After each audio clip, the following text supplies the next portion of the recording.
Привет, друзья! Сегодня мы никуда не летим, мы остаемся в Эмиратах, но будем вещать из другого Эмирата, из Эмирата Рас-Аль-Хейма.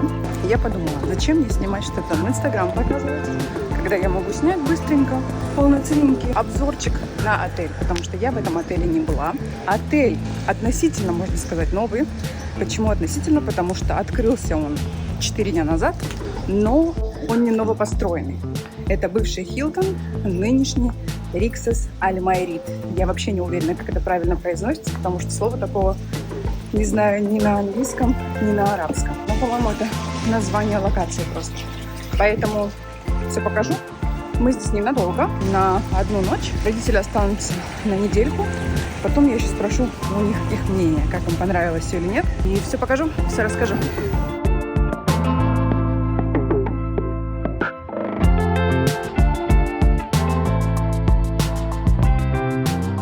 При входе в отель первое, что бросается в глаза, это зона ресепшн. Персонал на ресепшене очень дружелюбный и отзывчивый. Видно, что они знают свою работу и умеют взаимодействовать с гостями так, чтобы те сразу почувствовали себя желанными. Нас заселили довольно быстро, но номер для родителей еще не был готов. Поэтому мы решили сначала отнести вещи в наш номер. Кстати, одно из преимуществ отеля – это большая территория, где можно прогуляться. Почему-то нам дали комнату с 2 кроватями. Я недовольна, прям недовольна. Но меня очень ломает уже обратно идти и звонить на ресепшн, и вывозить вещи, и потом снова ждать, поэтому кровать большая. Но спать на одной кровати, вторая будет. Просто. Из первых впечатлений, из того, что я вижу в комнате, да, это вилла. Тут очень классный выход сразу на пляж. Где ковер? Вот это ковер. Кафель в гостинице. Номер, не знаю, пока двусмысленно. Очень классно был ресепшн, приветливые.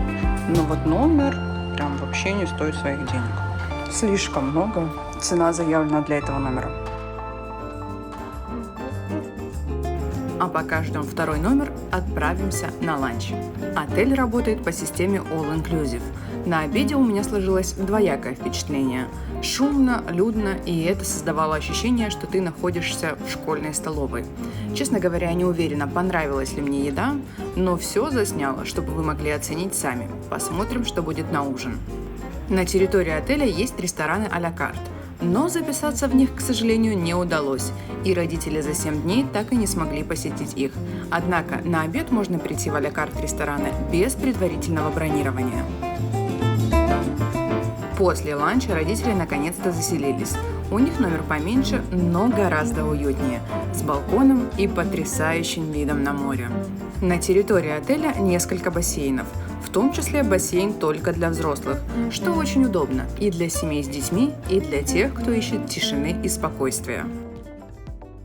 Протяженность пляжа более 1 километра, поэтому даже при большом количестве гостей всегда можно найти свободные лежаки.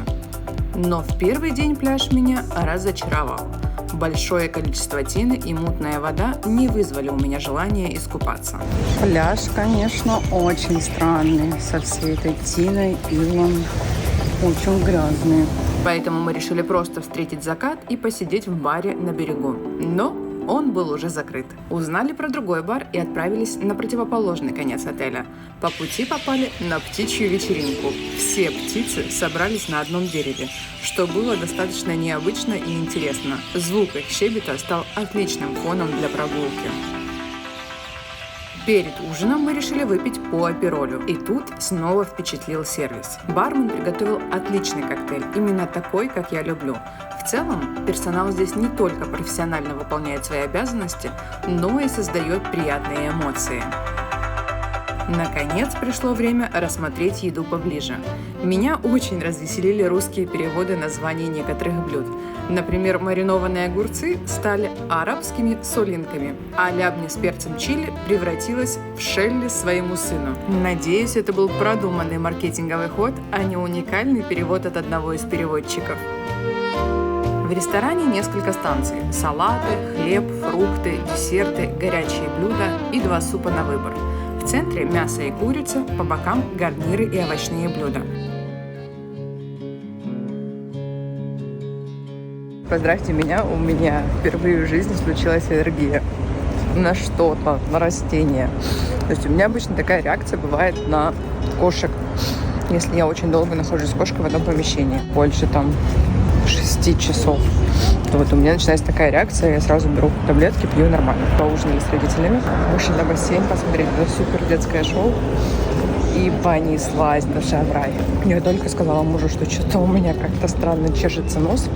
Чем-то здесь очень сладким воняет. Причем реально не пахнет, а вот такой противный, я не знаю, вот запах пота, как будто бы с духами, что-то такое. Но это именно растение какое-то. Только я сказала, прошло 5 минут. Вообще, я чихаю со скоростью, не знаю, 10 раз в секунду. Выпила супрастин, надеюсь, завтра с утра все будет нормально. О, боже, как чешется. Вот здесь вот детский клуб. Доброе утро. Возвращаюсь с того же места, где закончила вещать вчера. Лекарство сработало, но я иду и чувствую этот запах. И пытаюсь понять, что это за дерево, растение, цветок, который меня вот так вот триггернул, что я стала Санта-Клаусом вчера. Мы идем на завтрак. Good morning. По поводу еды, кстати. Мне кажется, для 5 звезд заявленных и для Риксоса могло бы быть еды выбора сильно побольше, потому что там всего пару горячих блюд, главных, мил, ну да, основных блюд. То есть, когда ты заходишь, кажется, что много всего, но на самом деле вчера вечером просто на ужине стояла огромная очередь вот в одном уголке и в другом уголке. В одном уголке были морепродукты, и все стояли, вылавливали их просто. Какая-то курица стояла. В общем, 5 или 6 позиций, и все просто стояли в углу возле одной этой тарелки, огромной кастрюли с морепродуктами и вылавливали креветки. Посерединке была курочка, как бы такая типа а-ля под шаурму нарезанная. И с этой стороны что было? Я даже не помню, что там было. В общем, короче, все стояли туда. Просто стоят и не двигаются. Что за очередь вообще? Рыбки, семги, суши, барбекю, мясо, гриль. Везде только холодный кат. Я не знаю, как это правильно говорится. Холодное, короче, оно не горячее. Могло бы быть лучше.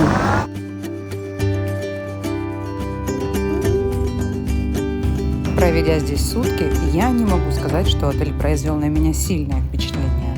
Персонал отличный, но отелю явно нужны доработки. В конце отдыха я также спросила родителей об их впечатлениях. Они признались, что сначала еда их также не впечатлила. Море классное, пляж отличный. Кстати, почистили от тины, но дали комментарий, что позже стало гораздо вкуснее. Больше выбора, и в зале появились менеджеры отеля. А обеды в а-ля карт ресторанах порадовали вкусным мясом, морепродуктами, пастой и сочными бургерами. Это видео носит исключительно ознакомительный характер. Кто уже отдыхал здесь, делитесь своими впечатлениями, что вам понравилось, а что нет.